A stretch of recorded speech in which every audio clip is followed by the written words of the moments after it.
We have plenty of teams playing tonight, so if you have a free afternoon, listen up.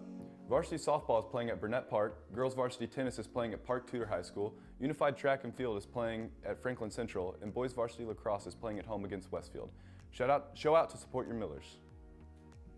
That was a great show today, man. Honestly perfect if you ask me. Sleep well, Millers. Peace.